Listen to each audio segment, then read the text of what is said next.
Welcome back to the Chief Healthcare Officer podcast. I'm Dr. Fatih Mehmet Gül. Most weeks, I sit across from one guest.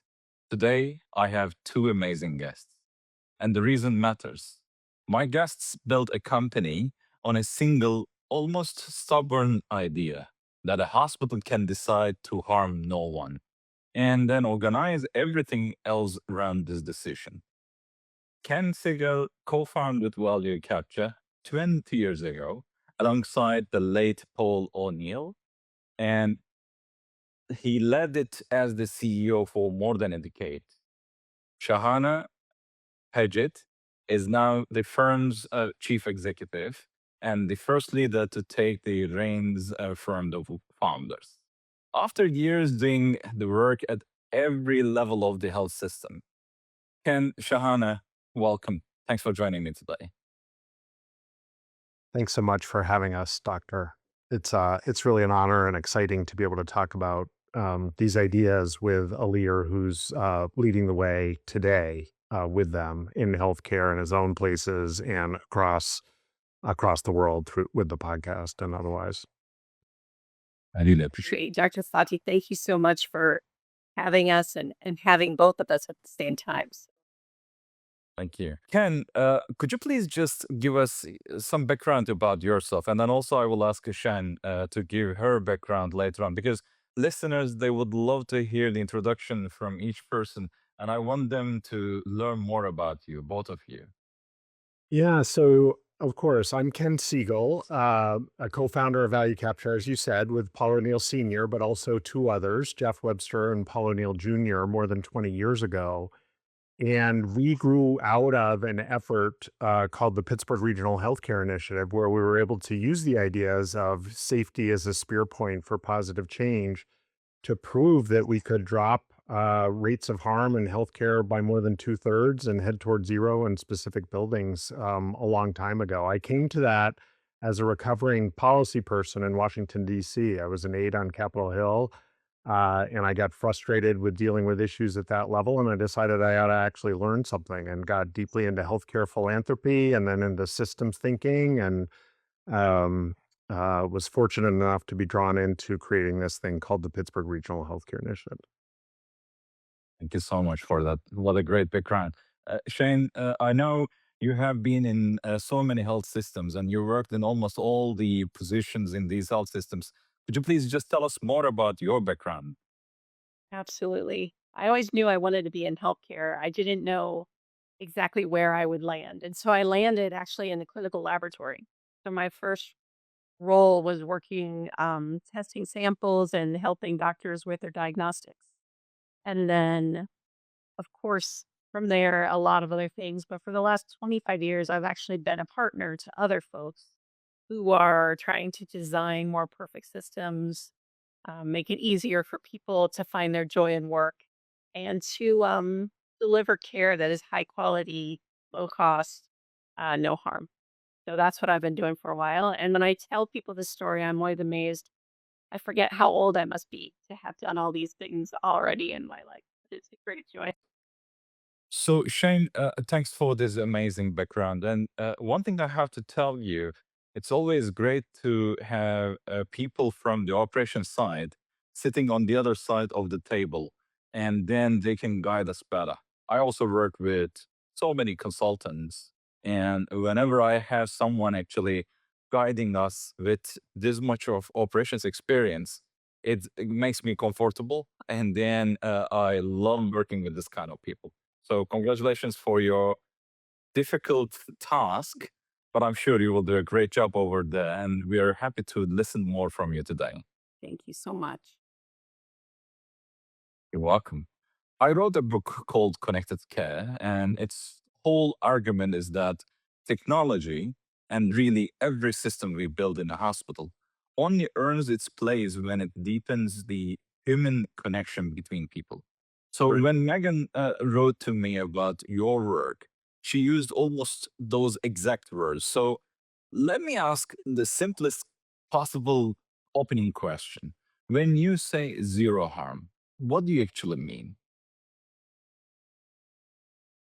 I can start. What we mean is healthcare that we go to be healed or to preserve our health should not hurt us instead. And if we provide healthcare to others, we should not be hurt providing that healthcare. It's that simple. I mean, I can second this every single day.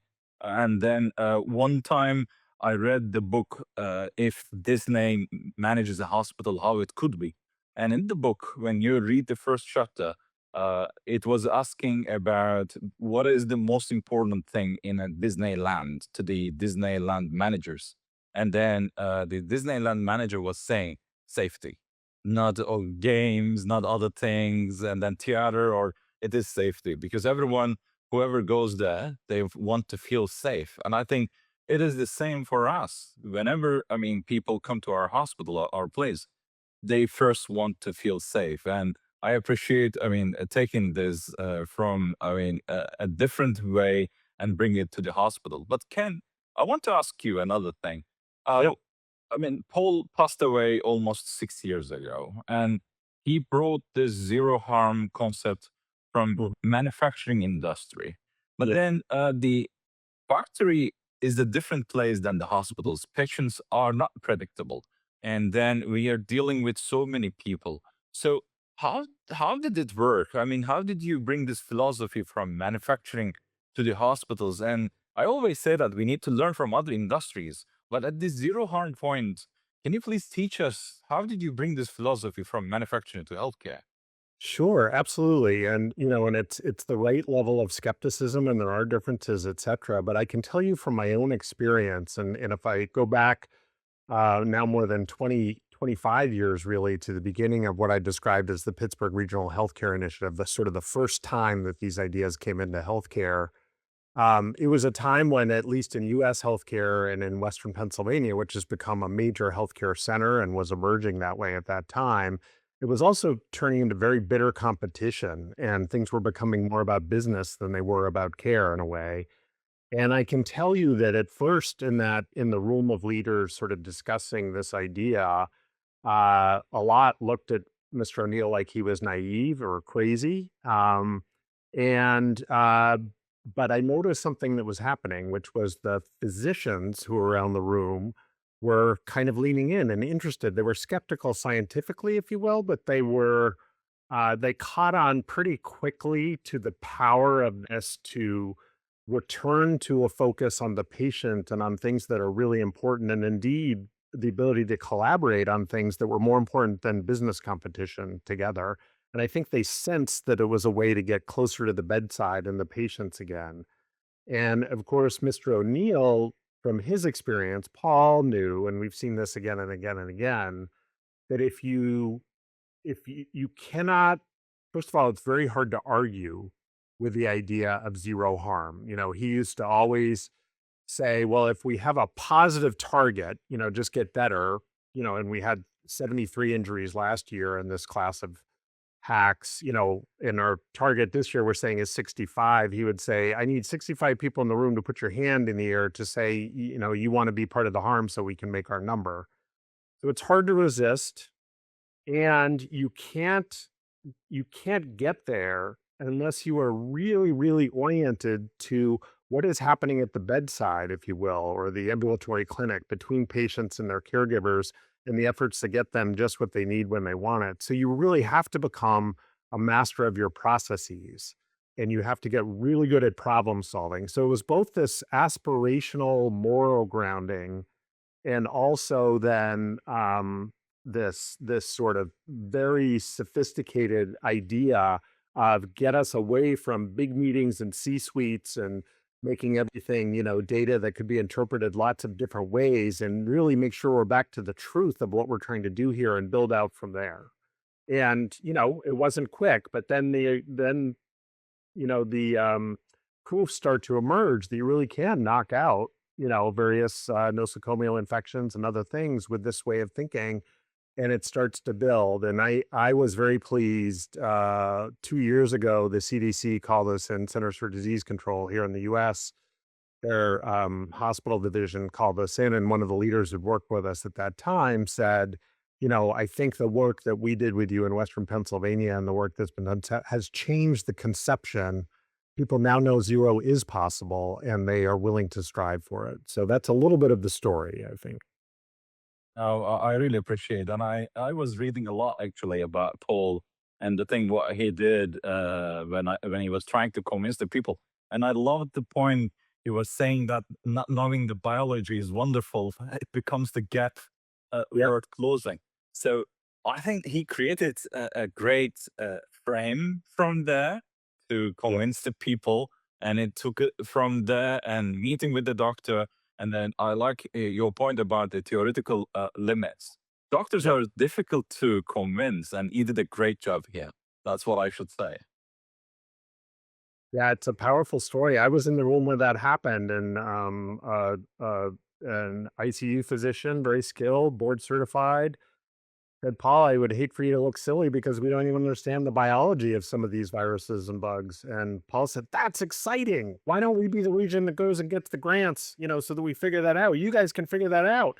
And he just sort of changed the whole tone of the room. It was really exciting. And I think he tapped into physicians and others, desire to be great and do great things together. And they realized they were trained in the scientific method, and Pittsburgh was trying to become a major research center. And so a lot of this is about leadership and how you frame things and having sort of the right idea at the start, because things are too complex and difficult if you don't do that. 100%. And you touched to the leadership point. I mean, connected care, I also argue leadership is always the first connection. If it is not really at the top, nothing downstream is real leader.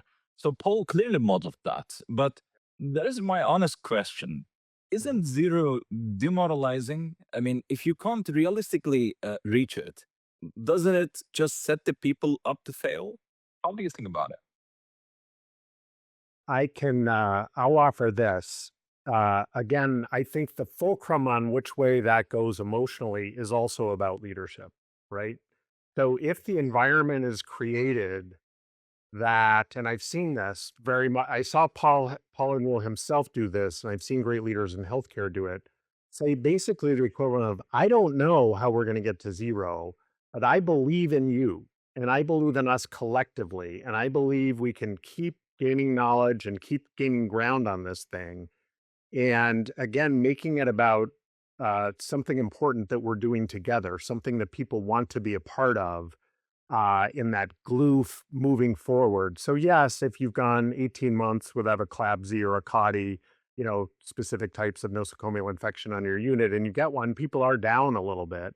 But, with the right leadership, they take pride in what they've done and they move right into learning mode. And then they make sure that that one doesn't happen again and they move on. And the powerful part is they've applied the same ideas to other parts of their work. And that's the sort of multiplier effect. But if leadership's, is negative, about not reaching goals or the rate being high enough, leadership has to be very serious and disciplined about this is the way. But if you're negative and penalizing, then it will be a fear-inducing and discouraging thing. So leadership is the key. I agree. Punitive cultures will never be able to improve the things.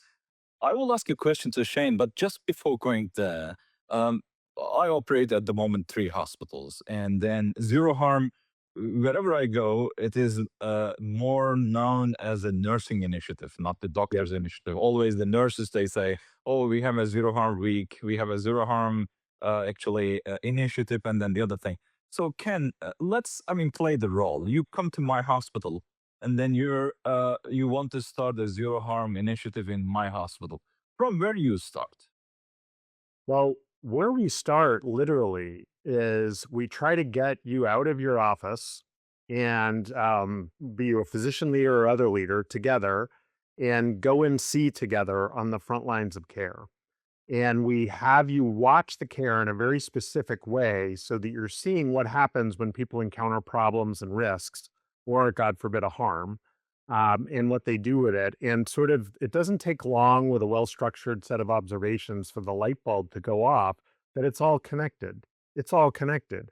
That, the things that frustrate me as a physician when I don't have what I need to care for my patient, or, Dr. Padgett or Dr. Fatih, that it relates to some of the challenges we face in operations or, just straight on safety that we're not solving to root effectively, or we're not supporting the environment in the right way, or we're not frontline focused enough. And when you see it sort of that directly and that clearly how it all connects, it's often physicians because they spend a lot of time at the front line, right? And they want their orders to be carried out effectively. That, when the light bulb goes off for physicians, it goes off big and it's very exciting to see. So we try not to do a lot of convincing with words. We try to create a set of experiences that allow people to bring their own values, their own sense, their own smarts to things to sort of see the points come alive in front of them. Excellent, excellent. And I love the way how you approach. And you're telling me, I mean, we will take you out of your office. I always tell this. I mean, leadership in healthcare, you cannot manage it from the office. You have to manage it on the ground. You have to round. You have to sit together with the people. You have to spend time with the frontliners. Then you will be able to manage your hospital. So, Shane, let me bring you in here. You inherited this philosophy rather than founding it. When you first encountered zero harm, as someone who had worked on the front line, did you believe it or did you have to be convinced? So, in all honesty, one of the reasons I came to value capture, I'm going to back up 15 years, where I got introduced to improvement science and thinking about operations differently and redesigning and getting great success and not really getting sustained success and not getting all that was sort of on the table, all the opportunity that we could see, right? We could see quality gains, we could see cost reduction, we could see efficiencies, we can see making changes that bring joy back to work. And we did, and we were not fully successful, and we did not get everything that was available. And so I got introduced to Ken and Jeff by a mutual friend, and we went to dinner. And the first thing they launched into was lead with safety, and you can get to zero. And I'm like, that's not what I was taught. That is not what I was taught. When I learned improvement science, I was actually taught something almost the exact opposite. So one of the reasons I came to value capture is because either I was going to learn something and be better, or I was going to show them they were wrong. So that's why I came, and they knew that, and they still brought me on to the team. And it was life-changing for me. One, to know that you can get to zero. Two, to know that there is a way to get more people involved in more ways for better outcomes. I mean, that's the reason I do this work. That's the reason I left the technical job I had, right? The healthcare job I had is because I believed we can do better and we can do more. And I want to be part of that broader solution. And so the chance to sort of have my paradigm challenged, um, I mean, it's interesting to me and it remains interesting to me, but I actually came to Value Capture because I thought for sure they were doing something wrong and I could help them. So that's the truth. No, I really appreciate that. I think you did the right decision and you will contribute a lot. You will contribute a lot, and I have no doubt about it. So now, if we gear to the other line, the safety and quality part, uh, I mean, from the healthcare operations on a daily basis, what I see, most executives treat safety, quality, and staff well-being and costs as four dials to balance. Right. Push one, another drops. So you both argued they're not four dials at all. They're one. So make that real for me. Where does a leader actually see them collapse into a single thing? So I think what I learned coming to Value Capture is that um, one of the things I had been taught is you sort of segment them, right? And we're going to tackle this problem this way and this problem the other way. And that is actually not systems thinking, right? So let's flip it from the side of the person that is providing the care or the team, because really it's a team, right? When you do the go and sees that Ken was talking about, when you walk into where care is happening, you see receptionist, you see environmental services, you see somebody from the billing team, you see caregivers. those people work in concert, whether you accurately and adequately design the system or not, they are working in a concert. As you well know, Dr. Fadi, it's a concert of people that come together. If you tackle gaps, right? Gaps in delivery, gaps in safety, gaps in quality. If you just tackle it as a gap rather than segmenting the gaps, then when you come up with solutions, with tests of change, you are doing something that trips all those levers rather than pulling this lever and pushing something else out, right? But most people were trained to sort of do that. Let's chunk the problem, let's segment it, let's tackle one small thing at a time, to their detriment. So I don't really know how the training got set up that way. I wish I were smart enough to sort of get back to that historical choice that was made. But it's endemic, the training to sort of segment the problem and tackle it this way, and you'll get more faster. And maybe you'll get the sugar high, but you will not get the solution. And so that's actually one of the things we want people to do is experience, look at the whole concert, and then let's not just fiddle with the oboes or the flutes. Let's fiddle with the whole concert when we run that test of change and look for that better orchestration. And I realize that might be a bad metaphor, but is it exactly what we do to help people say, oh, well, that's another way to use the same logic applied differently, problem solving logic. Can it look like you're going to jump in? Sorry, I'm ranting a bit because it's exciting for me. No. I think it is exciting, and I agree with you, Shanna. And it is in the flows that you see it, and it is interesting that the training developed that way because it's very clear that the highest reliability, operations around the world in any industry that are dealing with complex, high risk things, um, actually train themselves that the ideal process has no trade-offs between quality, safety, lead time, cost. And even though because it's the real world, they may trade off one of those or two while they're coming up with a better solution, they're always pushing to sort of make that triangle as tight as possible. And if you think about it, tied to the sense of flow in a hospital, right? Because if we're talking about hospitals, you can see it because the 4 dials, that's a great visual that you shared. Well, who's pulling the dials? That's someone in a control room somewhere else. But if you pull this dial, you see it that way. Well, it's the same nurses and doctors and techs on the front line trying to just flow a service information or medicine or something to a patient, and you see it by that as cost or this is quality or this is time, but for them it's sort of all one thing, and flow makes everything better, right? And so it's the way to think is the way you think if you want to have the biggest success possible on all fronts. I totally agree. Just before this current job that I have, I was actually the CEO of an academic medical center with 11,000 employees. And I just want to support what you say from an event I witnessed over there. And it was something I cannot forget. We were having some surgical site infection issues, SSIs, and we worked very hard to decrease it. And our teams made a marvelous job, and they managed to decrease the SSIs. And at the same time, within this duration, we were also checking because we were trying to be magnet designated hospital over there. And we were having so many surveys with the nursing teams for their nursing satisfaction, which is something you have to submit for the magnet designation program. So what happened, what we have found, while the SSI was decreasing, we found out that the nursing satisfaction was increasing. So it was an amazing chart. I can never forget about it. Absolutely.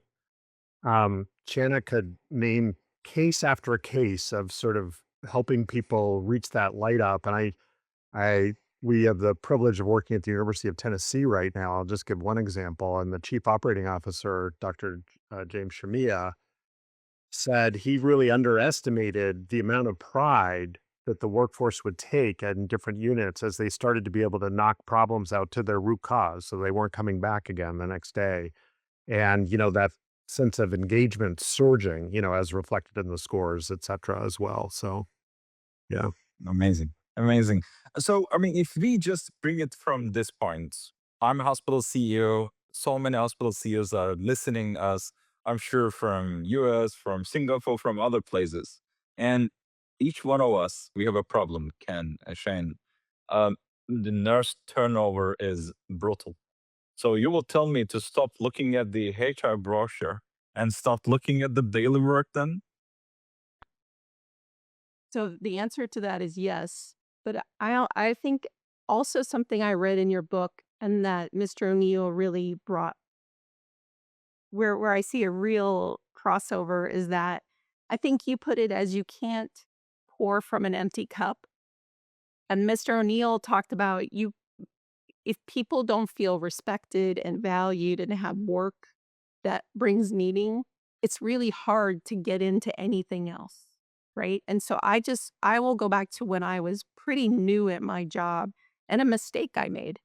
And I did the job like I was supposed to do the job, but I am human and there was math involved and it's really easy to throw a decimal off. And I gave the wrong result, a very critical result on a transplant patient. And thank God the physician called me back, was like, I'm pretty sure this cannot be right.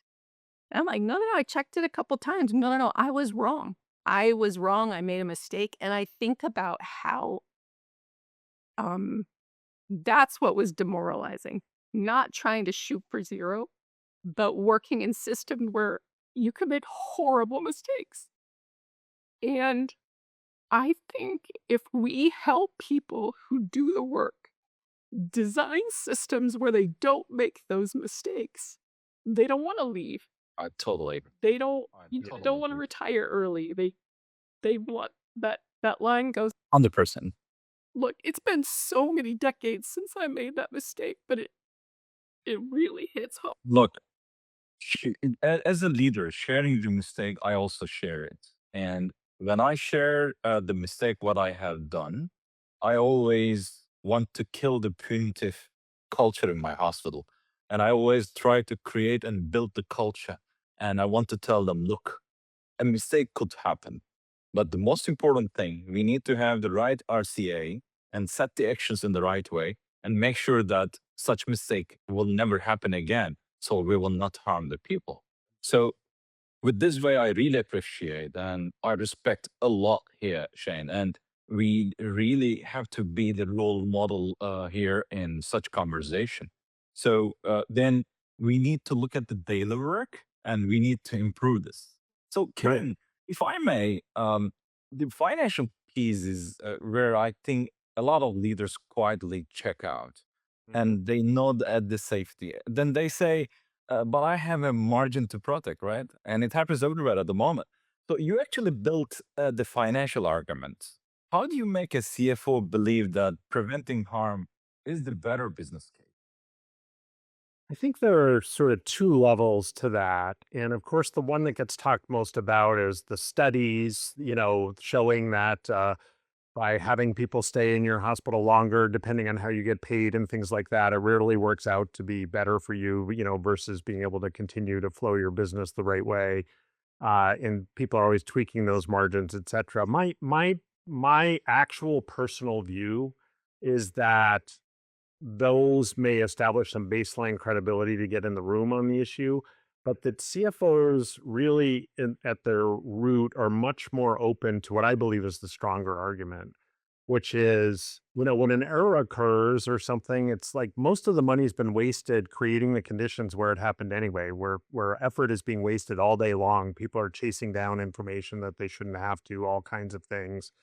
CFOs get asked for a lot of different kinds of equipment all the time and, are sort of saying to themselves, has this really been thought through? If you can, they're very logical people. And if you can create the conditions where they can see too, and you can say, this is a way to sort of not be seen as the bad guy or woman in your organization, But to say you want the right things to happen, but you want them to happen from a systems thinking perspective, we have a good track record of having CFOs get very excited about this because I think it taps into a sense of, oh my God, if we get better and better at what we do, we'll be successful, and we'll keep our eye on the money because the way healthcare gets paid, at least in North America, south of the Canadian border, is a little crazy. But we have to watch some of those weird things, but we will. I believe it. It's simpler, it's better, etc., and it makes them more the leader that they want to be. And I think that's a key to a lot of this stuff. 100%, 100%. And you can also attract the right talent with this way because talent, just before they come, they check, they just want to understand how this organization works. And everyone wants to work in an organization who has a zero harm actually focus, which is a healthier, safer place for the patients and for the caregivers as well. Yep. Yep. Shane, this one is for you.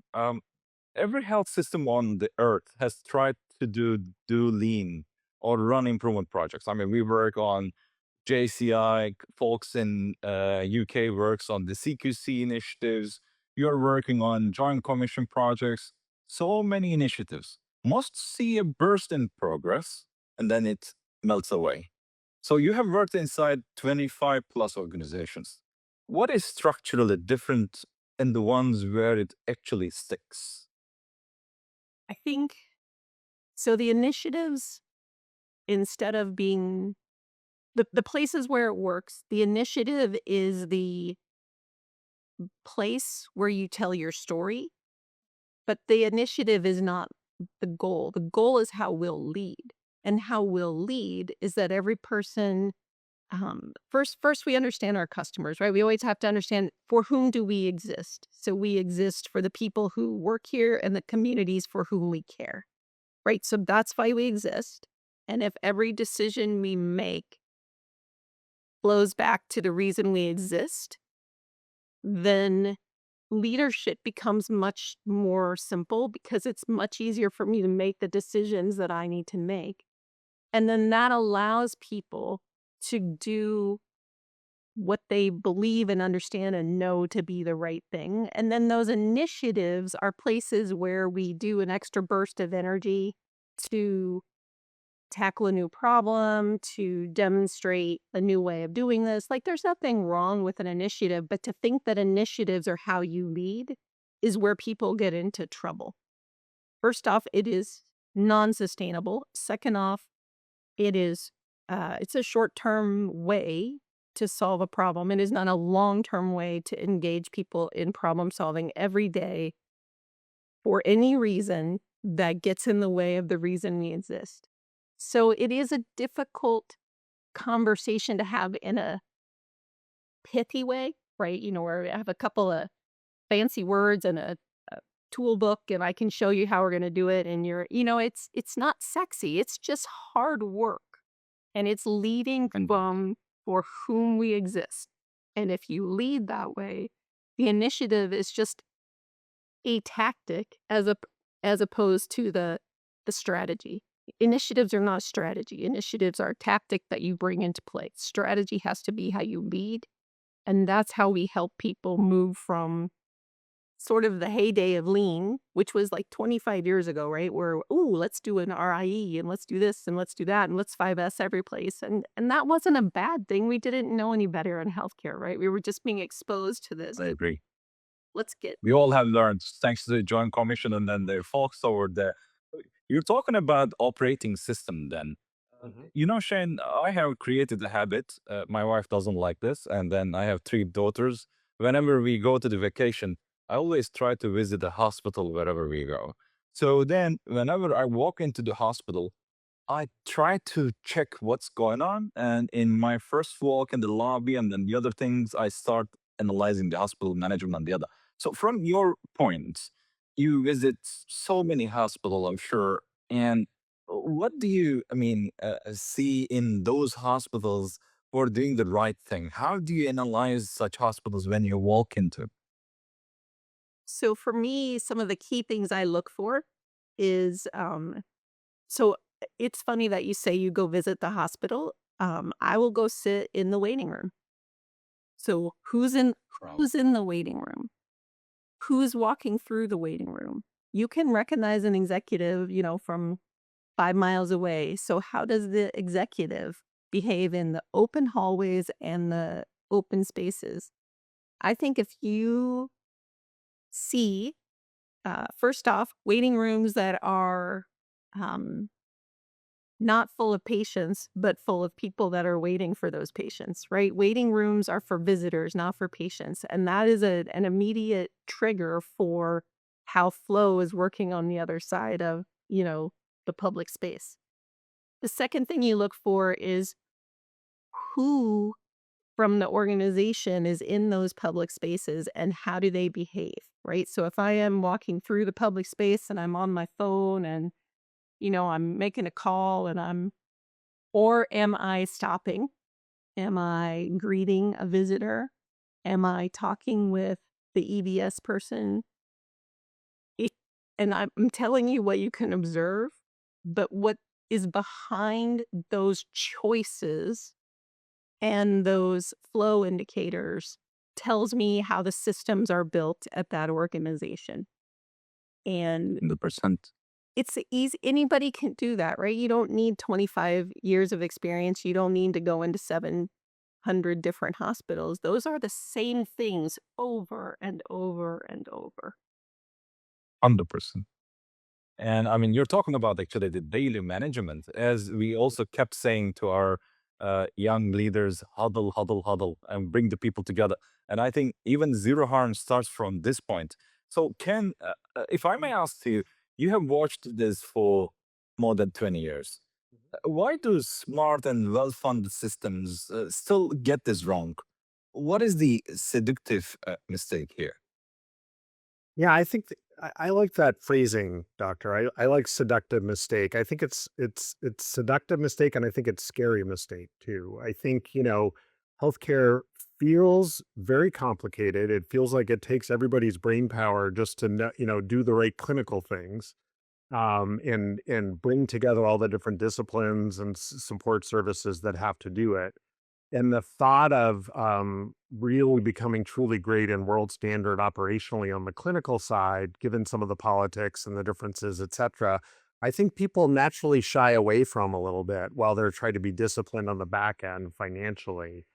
And I think a lot of the work we do is to try to help leaders realize they have to take away any excuses, first of all, in their own hearts, because things are more complicated. They are somewhat naturally more political, et cetera, and the stakes are higher on that end. But doesn't that mean we have to be better even than the folks in manufacturing, et cetera? And when you sort of help people in a making it safe for leaders way to do that, um, you can help them take the steps necessary to sort of bring that same will, desire, aspirational thinking, and, operational excellence commitment, to the front clinical end as well. So I think we miss it because it's hard, and it's hard in our own hearts to get over that hump because we're doing so much else otherwise.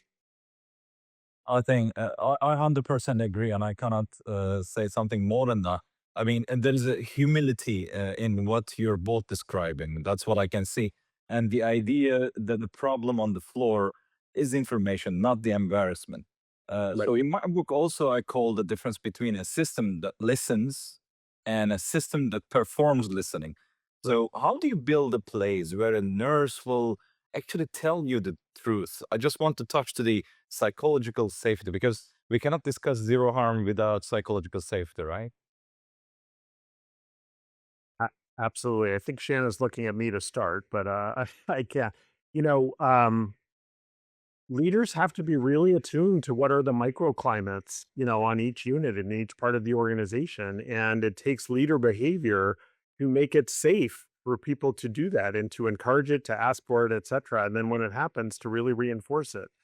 And it's model the way, define the behaviors that you want and model the way when it happens, and show the way. And it's when you get those not just the formal leaders, but really more the informal leaders start to step forward and raise their voice and be celebrated, not just by the formal leaders, but by their peers for doing it and realizing it's safe, it builds on itself. And so it's just do it and reinforce it. 100%. Otherwise, I mean, we cannot talk about zero harm. Otherwise, we will not know what's going on the ground. Shane, would you like to add any part? Because you have managed all these things, and psychological safety, I'm sure, has always been part of your daily works. It has been, and I love what you guys are talking about, but I think the thing that's very important to remember is most people in healthcare have had an experience in their training, in their past work, where the response has not honored psychological safety, right? And so people need to be reminded every single time that there is not punishment for making a mistake. It doesn't mean there's no punishment in an organization. It doesn't mean there are no expectations in the organization, but making a mistake is not punishable. Not learning from the mistake has to be where we put our foot down. And that brings psychological safety to its highest form of being, where there's no punishment for being human, but there is punishment for, or there is repercussions for letting this happen again to one of your coworkers or to another patient. And I think if people believe you mean that, and the systems are designed that allow me to behave that way every day, that's half the battle. It's really half the battle. As you said, people can't get to zero harm if there isn't psychological safety. And so you have to recognize that, and you have to honor that people haven't always experienced that in their lives. So be prepared to reinforce that and reward that every chance you get. And that's one of the things that Mr. Emil really, I think, leaned hard into through his lifetime of experiences, understanding that that battle has to be won one person at a time every time you get a chance. 100%. And we really appreciate what he has created and what Ken has brought us until now. And then you will be, I mean, taking this flag to the future. So, Shane, you're not just a strategist, you're an EPIC certified. You have been in the build. So now I want to shift to the technology part. So I'm sure you will appreciate the argument at the center of connected care that technology only earns its place when it deepens the human connection. And too often, it does the opposite, I'm afraid. The EMR, the EHR was supposed to help, and instead, it's now became a symbol of screen between the clinician and the patient. Where do you land on that? So one, I agree. Technology, from my point of view, is a tool. It's an enabler. It is not the thing. It is a thing to help the humans be better at the work they do. And I actually think that's where we got it sideways as well, right? So when we brought the EHR into, a real EHR into the conversation, and where we said people should be able to take their health record with them anywhere, like these were honorable goals. And then we turned it over to somebody else rather than bringing it back to the orchestra, right? If you would have asked, if you would have tackled, let's just say, the EHR a little bit differently, why does there have to be a screen between us, right? Why did we design it that way? And there's a million decisions that have been made since then, but actually being on the tech side of it, I was chosen specifically to go into that space because of my clinical experience, my operational experience, my lean experience, and my patient experience and compliance exposures. Like, we want to do our epic implementation differently. And this could have been anything. It just happened to be epic. But the first thing I ran into was my organization wrote a contract with another organization that was totally around ticking the boxes on putting the EHR in place. It was not a contract about creating tech enablement so the nurses and transporters and physicians could all be more successful in, the work that they do. So, I mean, that was the very first set of battles, right? So, okay, you've got a bunch of boxes to tick, and is this serving the reason for which we exist? Right? I don't get Exactly. And back to why if you we exist.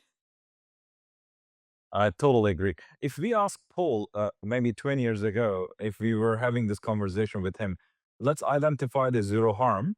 I think he was talking about the physical harm, the infection, and the other thing. And today, technology itself could also be a reason within this zero harm initiative. And once we lose the human connection, then human will not feel all the, services and then the healing environment, then this could be also considered one of the harms. So are you adding this into your zero harm initiatives? So we do. I'm gonna launch into this first. One of the amazing things that I learned that Paul did, right, was he first said, he set the conditions. This is how I will lead. So this is how we will behave, right? Then he said, any harms will be reported. It'll be fixed within 24 hours. Okay. And then he made sure that happened. And then he said, you will tell everybody. And that's when tech came in. Tech became the enabler to make sure that I could tell everybody what I learned, in this little town in the US to another little town in Russia, right? Everybody could see this immediately. I needed tech. I didn't want tech. It wasn't forced on me. I needed it to solve the problem that he put in front of the organization. If that's Then, how we approach tech, then we use tech and I to solve appreciate. problems, right? I appreciate. But then at this point, let me bring the very trendy subject into the conversation. Yeah. Let's discuss about AI on the table. I mean, since every executive listening is being already sold it right now, if I bring an AI tool to your operating system, what is the test it has to pass before it earns a place at the bedside from the zero harm point of view? Ken, what would you say? Well, first of all, it has to solve an actual problem in a way that interfaces with the human system, right? So actually, there have been AI and sort of, early generative AI applications in safety that have been quite powerful for a number of years now.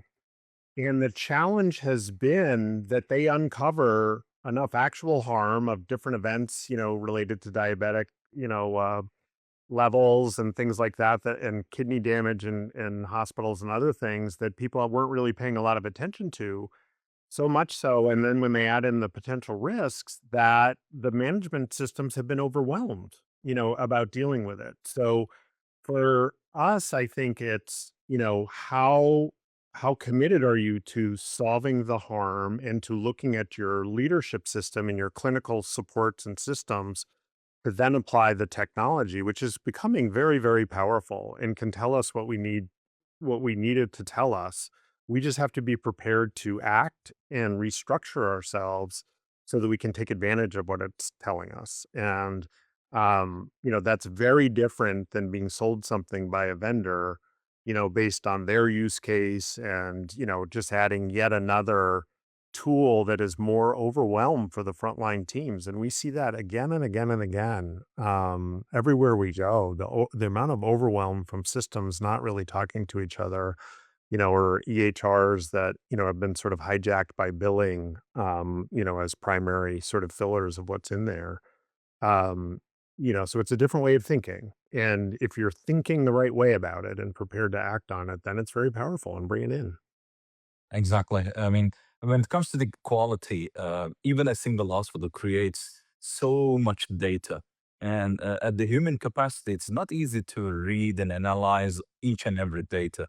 I think at this point, AI supports us a lot, and it will just show us where to focus and how to fix the things, and it will be very helpful. And I believe it will help us to make our organizations as the zero harm organizations.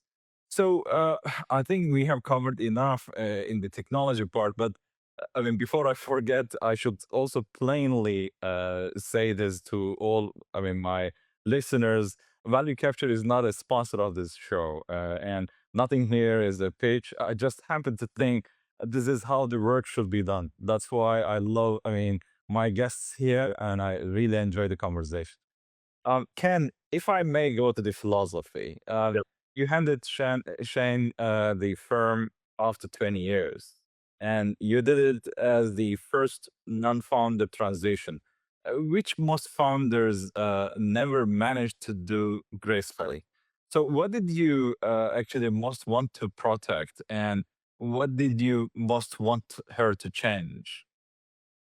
Well, doctor, you're right. Most firms like us that are sort of very mission based and have a big cause behind us and some success, rarely escape that first generation of leaders. And I think not just myself, but the other founders were very determined that not be us, because the ideas themselves are too important. And some of the slightly different and we think powerful ways of framing the issues and about going about them quite practically are different and powerful and more successful, I think, with those that have applied them this way.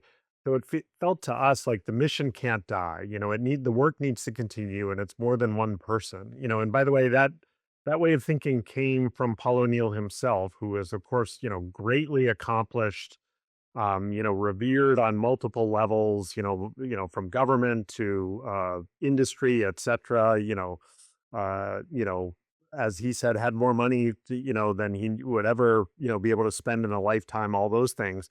But he was absolutely allergic to being put on a pedestal, or having any kind of dependence on him, because he said these ideas are about each of us, and he remembered when he was an army sergeant's kid, in stations without hot water in his quarters. And he really charged us all to continue. So I think it was in that spirit that we were determined to honor our values and lead with humility and pick a next leader who we knew was going to be great. And, the listeners of this podcast will not be surprised, having heard Shanna at some length, about why she is the right one. And I'll just say, beyond what she's already said, is she's always been a member of the team who made us so much better, who challenged, right from the beginning, as she said, but taught and learned and roll up her sleeves with us. And so both absorbed, but also then contributed enormously. And as you pointed out right away, engenders the respect of our customers, who are the ones doing the work. It is, and we're all very proud of our team and the work that we've done, but it's really those people in healthcare with this near holy mission, or holy, depending on your thinking about it, every day, 24/7, 365. And Shanna's heart is right there. Um, and so are her values. And then, she's got the smarts and the tickets in her pocket to do it. So what I wanted her to change was whatever she wanted to change. I just knew that the previous CEO had some challenges and she was going to be able to improve the company. And that has certainly been the case. Well, I feel your energy, and then I can also say that you made the right CEO choice, and I'm sure Shane will make a great job. So, Shane, the last big question is for you. The next 20 years of this work, what does connected, harm-free care look like as you scale it across borders into Canada, maybe beyond? What is the frontier? I think that success will look like affordable, accessible, reliable, right to healthcare. So that is something that we in the US, we don't have a right to healthcare. You have a privilege to healthcare. So what we will do is figure out how to overcome some of those systemic choices that have led to just the wrong incentive system. So first and foremost, for whom do we exist? Accessible, affordable, high quality for everyone. Then what problems do you need to solve for that to be the truth? And that's a little bit different for every community, for every country. There's just organizational things, but there is nothing that is not solvable. And how you solve is you say, first, this is what we will do. And how we will get there is we will make it possible for the people that have dedicated their lives to providing this care, from the environmental services person to the neurosurgeon, right? Whoever is in that continuum, make it possible for them to do their job, whether that's tech, that's process, that's leadership. Those things come together to make it possible for them to do the work that they decided to do in service of everybody, affordable, high quality, available, right? And so that's, to me, it's not AI, it's not the bigger, faster, or whatever. Those will be enablers that allow the people that had committed to doing this work in service of their communities to be successful. And I got 20 years. We can do that. We can do that, right? I'm sure. Tea with people I'm sure you'll do who it. do this. You'll do an amazing job. And I have to also tell you one thing, Shane. I teach in UCL in London for the MBA healthcare management courses. And when I meet with the young healthcare leaders, I feel very much excited and I'm very positive about the future. The way how they're coming, the way the humility they have, and the hunger they want to learn more and more. I'm very positive from the actually feature side. And with your support, I'm sure leaders will understand better because in this episode, we have covered the things and we just reminded them again being on the ground and then being together with the frontliners makes your hospital safe. And this is the actually the formula of the zero harm. Zero harm or making your hospital safe is not just about a difficult formula or a very difficult, very complex initiative. No, not that. That's not the case. Be with your people and give the actually safe environment for your people to speak up. Then you will be able to make this happen. So a person, a leader like you, with more than 25 system experience, I'm sure you will continue to teach us. And I really appreciate this conversation a lot. I learned a lot today. Been fantastic to be able to share, but to also learn what you've been able to do. It's been great. So thank you so much for this opportunity. Thank you. So I will leave my own audience of executives with the line I keep landing on with both of you. Safety isn't the thing that you do after you have run the business. For the best systems in the world, safety is how you run the business. Right. Ken Segel, Shane Padgett of Value Capture, thank you so much. Do you want to add something as the last part of this conversation, Ken? Sure. Dr. Fadi, just thank you again for having us as guests. Not only is it an honor, but to hear your vision and be able to meet you face to face, as it were, in the way that we're doing it beyond your work. It gives one energy to know that the powerful, positive ideas and commitment behind them is sort of never setting with the sun, right? It's happening all around the world, and sort of the leaders that naturally gravitate to this stuff and are willing to lead. It's wonderful. And I do have a note of hope myself as well. And that is that, the pace of biomedical discovery is so great and it is fundamentally changing on the clinical side what we do every few years now, and it will continue to improve. And if we can just pick up a little bit of discipline on the operations side and think about that stuff and how to welcome it in, we can make sure that it doesn't come with a price attached to it, or, a continuing price of not always being able to deliver it. And so the idea of theoretical limit thinking, it is happening in many different aspects of our world. And if we can get that sort of leadership piece behind it in the way that you've articulated so beautifully, and Shanna as well, it's going to be just magnificent. So I am optimistic as well. Thank you, sir. Thank you so much. Thanks for your time again. I really enjoyed this conversation. This was exactly the conversation I hoped for. And thanks for your time. So, for my, listeners, You can find more details in the previous episodes and then the coming episodes where we will have more leaders and then we will discuss so many daily operational issues here. I recommend you to read the Connected Care book where you will find so many different ideas, case studies, and everything. And I also recommend you, Value Capture has a podcast show, Habitual Excellence, right, Ken? That's right. That's right. And we're learning from you, Dr. Fatih, about how to bring the best ideas in the deepest way forward. But it is also a wonderful repository of leaders who've led with these ideas, sharing their lessons with their peers. So very It's kind. very kind of you. Yeah. It's very kind of you, and I recommend everyone to listen your podcast show. Thanks for your time again, and thanks for listening this episode and tune in. I mean, we will have so many other great conversations in the next episodes. Thank you, Ken. Thank you, Shane.